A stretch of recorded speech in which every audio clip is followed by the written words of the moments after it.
প্রশ্ন এবং দরকারি প্রশ্ন, আত্মীয়তার সম্পর্ক ছিন্ন করা এটা কি সওয়াবের কাজ না গুনার কাজ? শুধু গুনাহের কাজ না, আত্মীয়তার সম্পর্ক ছিন্ন করা হারাম, জঘন্য হারাম।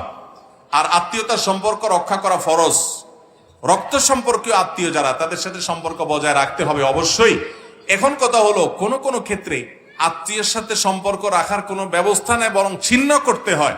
তো সেটা কোন সময়গুলো? তার এক নম্বর হলো, ধরেন কখনো আপনার রক্ত সম্পর্কে আত্মীয় আপন ভাই উল্টাপাল্টা করতেছে, ভুল পথে আছে, আপনি তাকে যদি সংশোধন করেন, তাকে যদি নসিহত করার জন্য অভিমান করেন, সম্পর্ক ছিন্ন করলেন যে আমি এখন কথা বলবো না তোর সাথে, যা তোর সাথে আমার কোনো উঠা বসা নাই, আপনি সীমিত সময়ের জন্য আপনি তাকে অভিমান করে বয়কট করলেন, এটা স্থায়ী বর্জন না।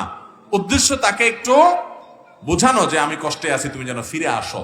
তো এই সুযোগ দেওয়ার জন্য আপনি বয়কট করছেন, এটা জায়েজ আছে।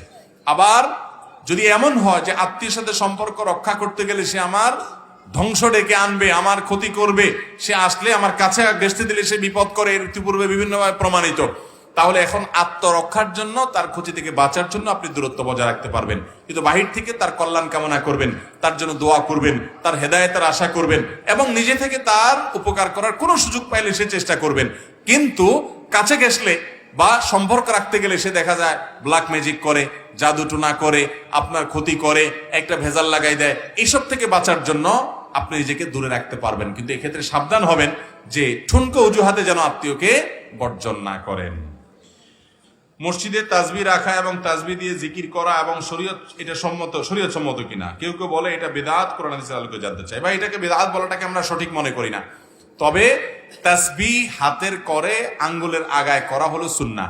নবী সাল্লাল্লাহু আলাইহি সাল্লাম বলেছেন, তোমরা আঙ্গুলে হাতে জিকির করবা, এটা কিয়ামতের ময়দানে সাক্ষ্য দিবে, এটা উজ্জ্বলতা দিবে, এটা আলো দিবে, নূর হবে। এজন্য হাতের করে জিকির করা, তাসবিহ করা হলো উত্তম সওয়াবের কাজ, সুন্নাহ।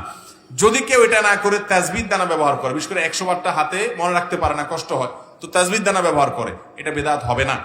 এটাকে অনেক উলামা কেরাম বিদআত বলেছেন, কিন্তু বিদআত না হওয়ার মতটা অধিকতর শক্তিশালী। কারণ উম্মুল মুমিনিনদের কেউ কেউ বিভিন্ন বিচি, খেজুর বিচি ইত্যাদি দিয়ে তাসবিহ গণেছেন, সাহাবীদের কেউ কেউ গণেছেন, এটা বিভিন্ন হাদিস দ্বারা প্রমাণিত। সেখান থেকে বোঝা যায় যে এটা একটা উসিলা বা মাধ্যম মাত্র গণনার জন্য। এটাকে ব্যবহার করাটাকে আলাদা স্বতন্ত্র ইবাদত কেউ মনে করে না। যদি মনে করে না তাসবিহ দিয়ে করলে সওয়াব বেশি হবে, আঙ্গুল দিয়ে করলে কম হবে, এরকম যদি কেউ মনে করে, তাহলে ওটা বিদআত হবে, ওটা বিভ্রান্তি হবে। কিন্তু যারা গণার সুবিধার জন্য তাসবিহটা ব্যবহার করছেন, তাদের কোনো অসুবিধা নাই, বিদআত হবে না ইনশাআল্লাহ। যুব সমাজ নেশায় আসক্ত, এ থেকে পরিত্রাণের উপায় কি যদি বলতেন? যুব সমাজ নেশায় আসক্ত, এটা থেকে বাঁচার জন্য মাদকের বিরুদ্ধে জিহাদ ঘোষণা করতে হবে। সেই ঘোষণা প্রশাসনকে করতে হবে, সর্বসাধারণকে করতে হবে, মাদক কারবারিদেরকে বয়কট সামাজিকভাবে সবাইকে করতে হবে।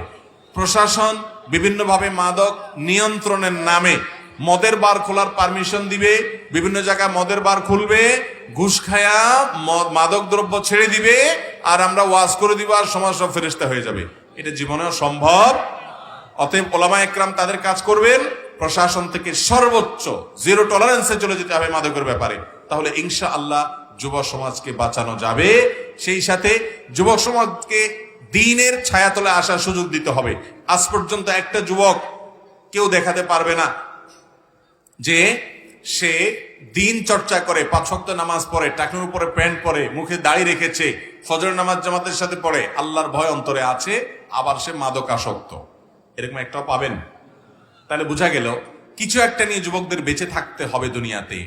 তাকে যখন আপনি আল্লাহর সাথে পরিচয় না করাবেন, তখন সে শয়তানের সাথে থাকবে। এজন্য মাদক মুক্ত সমাজ গড়বার জন্য যুবকদেরকে ইসলামের দিকে আনার আহ্বান করার কোনো বিকল্প পথ খোলা। অনেক ধনীর আদরের দুলাল, তারা ধ্বংস হয়ে গেছে মাদকের ছোবলে। অতএব একদিক থেকে এটাকে কঠোরভাবে নির্মূল করতে হবে, আর অপর দিক থেকে ওলামায়ে কেরাম যুবকদেরকে দ্বীনের পথে আনবেন, সেটাকে সহযোগিতার সাথে দেখতে হবে।